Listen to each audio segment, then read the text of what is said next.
Shri Freddy V Francis, കേന്ദ്ര സർക്കാർ ഒരു ആവശ്യം ഒഴികെ ബാക്കിയെല്ലാം അംഗീകരിച്ചു. ധർമ്മേന്ദ്ര പ്രധാന്റെ രാജി എന്ന ആവശ്യം ഒഴികെ ബാക്കിയെല്ലാം അംഗീകരിച്ചു. നീറ്റ് പരീക്ഷ ക്രമക്കേടിനെ തുടർന്ന് ആത്മഹത്യ ചെയ്ത കുട്ടികളുടെ കുടുംബങ്ങൾക്ക് ധനസഹായം, സമരം ചെയ്ത ആളുകൾക്കെതിരെയുള്ള കേസുകൾ പിൻവലിക്കൽ തുടങ്ങിയ കാര്യങ്ങൾ എഗ്രി ചെയ്തിരിക്കുന്നു. എന്ന് മാത്രമല്ല, NTA പുനഃസംഘടിപ്പിക്കാൻ പോവുകയാണ്, അതിൻ്റെ പ്രഖ്യാപനം വരികയാണ്.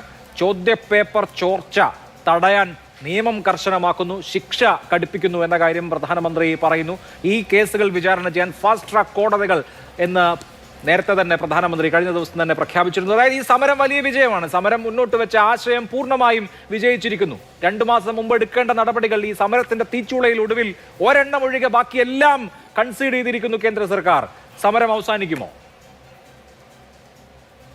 അല്ല, നമ്മൾ സമരം തുടങ്ങിയത് തന്നെ ഇതിന്റെ അക്കൗണ്ടബിലിറ്റി, അല്ലെങ്കിൽ ഇപ്പോൾ നീലാണ്ടൻ സാറ് പറഞ്ഞ പോലെ തന്നെ ഒരു ഇൻസ്റ്റിറ്റ്യൂഷണൽ അക്കൗണ്ടബിലിറ്റി.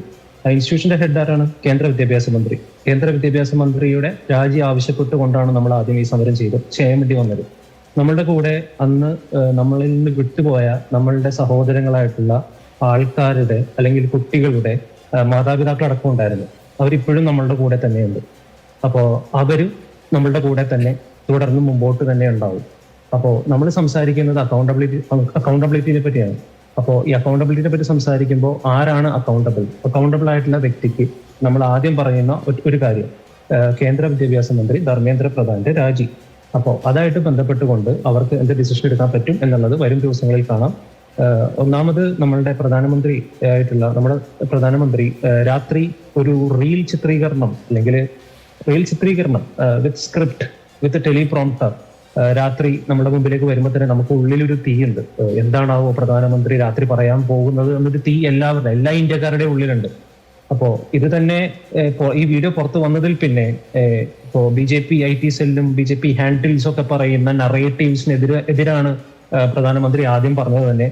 ഒന്ന്, ഇങ്ങനെയുള്ള പ്രശ്നം കൂടുതൽ കുട്ടികളെ അഫക്ട് ചെയ്തു എന്നതിൽ അവർ അംഗീകരിക്കുന്നു. അതുപോലെ തന്നെ നമ്മൾ വെച്ച ആവശ്യങ്ങൾ എല്ലാം ന്യായമായിട്ടുള്ള കാര്യങ്ങളാണ്, അല്ലെങ്കിൽ വിദ്യാർത്ഥികൾ സംസാരിക്കുന്ന ന്യായമായിട്ടുള്ള കാര്യങ്ങളാണ് എന്നുള്ളത് അവർ അംഗീകരിക്കുന്നു എന്ന് പറഞ്ഞു.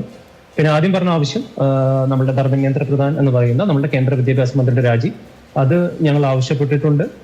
അപ്പോൾ വരുന്ന ദിവസങ്ങളിൽ നമുക്കത് എങ്ങനെ പോകും എന്ന് കാണാം. അക്കൗണ്ടബിലിറ്റി എന്ന് പറയുന്നത് വളരെ ഇമ്പോർട്ടന്റ് ആണ്. അതുപോലെ തന്നെ അവിടെ നമ്മളുടെ സമരം ചെയ്ത വിദ്യാർത്ഥികളുടെ നേരെയുണ്ടായ പോലീസ് അതിക്രമം, അത് പെല്ലറ്റ് മാത്രമല്ല, എക്സ്പയറി ഡേറ്റ് കഴിഞ്ഞ ടിയർ ഗ്യാസ് വരെ ഉപയോഗിച്ചിട്ടുണ്ട്. അതുപോലെ തന്നെ സെക്ഷൽ അസോൾട്ട് ഉണ്ട്. മൈനറായിട്ടുള്ള കുട്ടികളെ ഡൽഹി പോലീസോ അല്ലെങ്കിൽ ഡൽഹി പോലീസിന്റെ വേഷത്തിൽ വന്ന ഗുണ്ടകളോ ആക്രമിച്ചിട്ടുണ്ട്. അപ്പോൾ ഇതെല്ലാം ഇനി വരുന്ന ദിവസങ്ങളിൽ ചർച്ചയാകുന്ന വിഷയങ്ങളാണ്. അപ്പോൾ നമുക്ക് കാണാം എവിടം വരെ പോകും എന്നുള്ളത് നമുക്ക് കാണാം. സമരമായിട്ട് എന്തായാലും മുമ്പോട്ടാണ്.